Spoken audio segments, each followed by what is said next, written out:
Hello friends, this is Chabila here. Welcome to my channel एबिडाट study centre. इस वीडियो में हम सोशल साइंस के मोस्ट इम्पोर्टेंट एमसीक्यू डिस्कस करेंगे जो कि MP TET, UP TET, OTET, C TET और उसके साथ साथ आसाम टेट एग्ज़ाम में जो क्वेश्चंस आया हुआ है उसको हम एक एक करके डिस्कस करेंगे।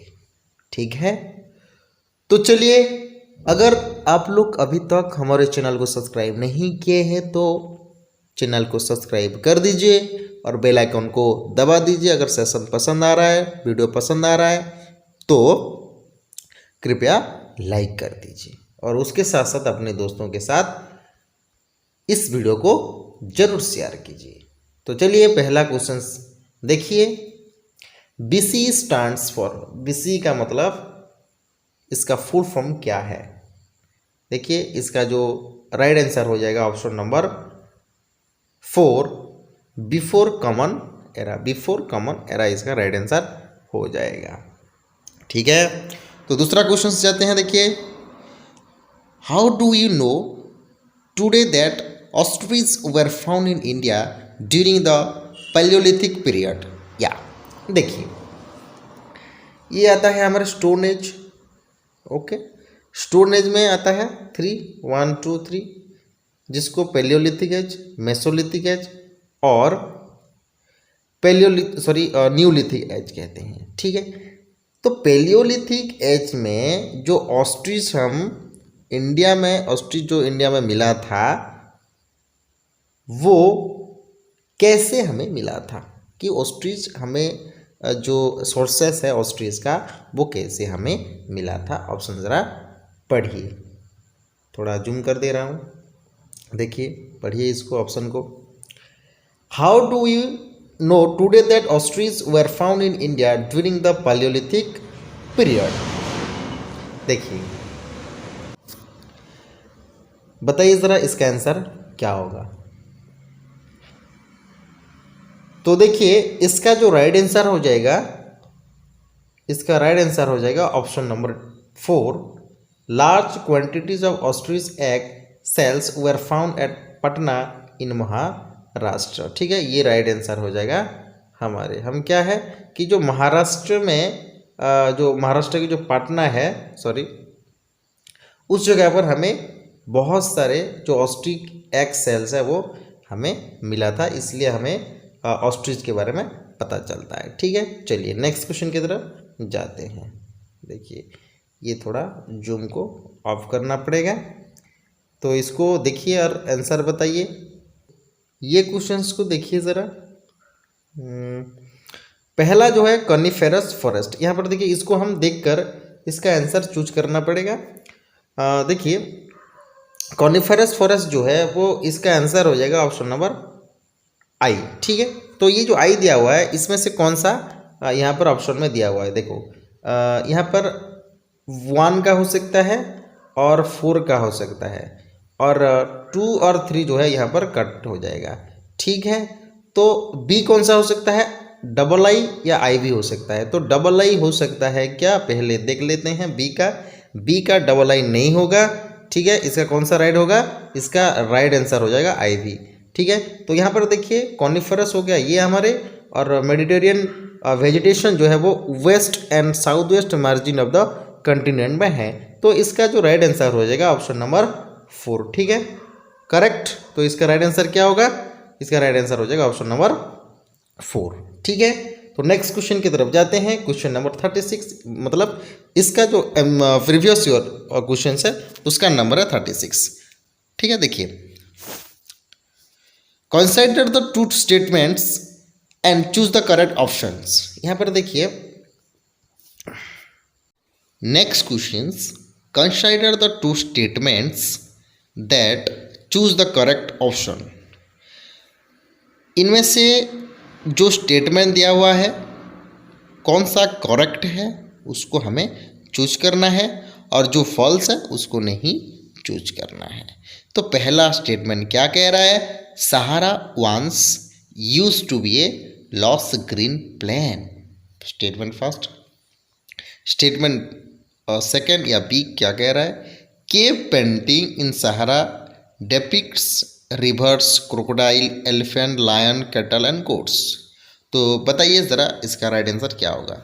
ऑप्शन ए कह रहा है A is false but B is true, A is true but B is false, both A and B are true, या both A and B are false. तो इसका राइट आंसर ज़रा बताइए, इसका राइट आंसर क्या होगा। तो देखिए इसका जो राइट आंसर हो जाएगा option number 3, both A and B are true. इसका मतलब ये जो स्टेटमेंट 1 स्टेटमेंट 2 दिया हुआ है ये पूरा का पूरा राइट है, ट्रू है। ठीक है, चलिए next question. Under which article of the constitution of India untouchability was abolished. इसमें से कौन से आर्टिकल में जो है अनटचेबिलिटी को एबोलाइज किया गया है। तो देखिए फ्रेंड्स इसका जो राइट आंसर हो जाएगा ऑप्शन नंबर 2, आर्टिकल 17। ठीक है, ये होता है राइट टू इक्वलिटी। ठीक है, राइट टू इक्वलिटी में जाता है ये कि जो फंडामेंटल राइट हमारे हैं 12 से 35 तक इसमें से जाता है। और ये जो पहला राइट है हमारे राइट टू इक्वलिटी, इसमें से देखिए जो इक्वलिटी है 14 टू जो 18 तक है, इसमें से ये इक्वलिटी राइट टू इक्वलिटी जाता है। ठीक है, चलिए और उसके बाद क्या आता है, राइट्स टू फ्रीडम। ठीक है, उसके बाद राइट अगेंस्ट एक्सप्लोटेशंस, और उसके बाद right to freedom of religion, cultural and educational right, और उसके बाद आता है कॉन्स्टिट्यूशनल लिबर्टीज। ठीक, चलिए नेक्स्ट क्वेश्चन की तरफ जाते हैं। नेक्स्ट क्वेश्चन, बागान जो वाणिज्यिक कृषि का एक प्रकार है को भारी मात्रा में किसको आवश्यकता होती है। यहाँ पर देखिए जो बागान है, बागान को जो भारी मात्रा में किसकी आवश्यकता होता है, जो कि मतलब जो वाणिज्यिक कृषि का एक प्रकार है। अच्छा, बागान का मतलब क्या है, ये देखिए सीटेट जनवरी 2012 में ये क्वेश्चन आया हुआ क्वेश्चन है। तो यहाँ पर देखिए बागान का मतलब है प्लांटेशन, क्या प्लांटेशन। ठीक है, तो ये प्लांटेशन है, इसको कौन से हमें फिजिकल एक्टिविटी या हो गया या कुछ क्या हमें चाहिए होता है, मतलब अगर इसका हम एग्रीकल्चर करेंगे तो देखिए ऑप्शन देखिए चूज कीजिए आप। इसका जो राइट आंसर हो जाएगा ऑप्शन नंबर 4, श्रम और पूंजी। इसका मतलब लेबर और कैपिटल। ठीक है, चलिए नेक्स्ट क्वेश्चन की तरफ जाते हैं। ब्लैक फूड इंडियन क्या है, ब्लैक फूड इंडियन जो है वो क्या है। ऑप्शन ए देखिए, क्यूबा में जो बागान में काम करने वाला, जो क्यूबा में जो प्लांटेशन करते हैं, कल्टीवेटेड करते हैं, उनको कहा जाता है। ऑप्शन बी, कनाडा में प्रवासी भारतीय जो मतलब कनाडा में रहते हैं हमारे इंडियन, उन लोगों को कहा जाता है।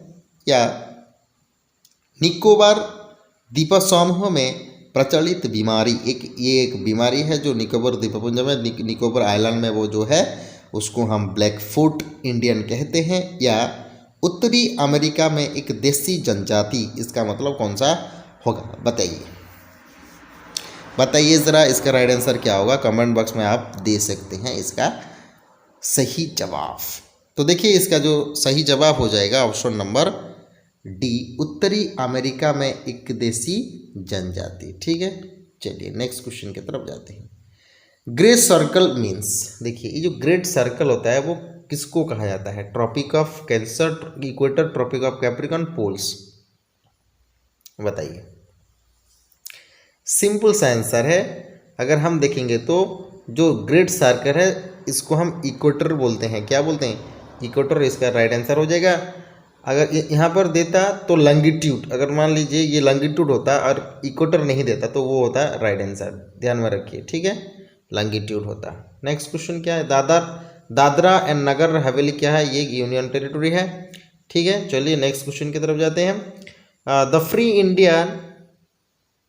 Free India centre was setup, India centre जो है वो कहाँ सेटअप किया गया था? बर्लिन, लंदन, टोक्यो, रोम।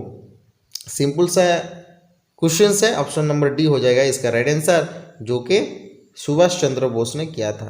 ठीक है, नेक्स्ट क्वेश्चन देखिए। तो Indian independent league was set up by, Indian independent league किसने बनाया था? Rasbihari Bose, Subhash Chandra Bose, captain Mohan Singh, none of them. इसका जो राइट आंसर हो जाएगा, इसका राइट आंसर हो जाएगा option number B, Subhash Chandra Bose. ठीक है, तो फ्रेंड्स ये था हमारे प्रीवियस ईयर क्वेश्चंस। अगर इस सेशन इस वीडियो आप लोगों को पसंद आ रहा है तो कृपया लाइक कर दीजिए, शेयर कर दीजिए, और अभी तक चैनल को सब्सक्राइब नहीं किए हैं तो चैनल को सब्सक्राइब कर दीजिए।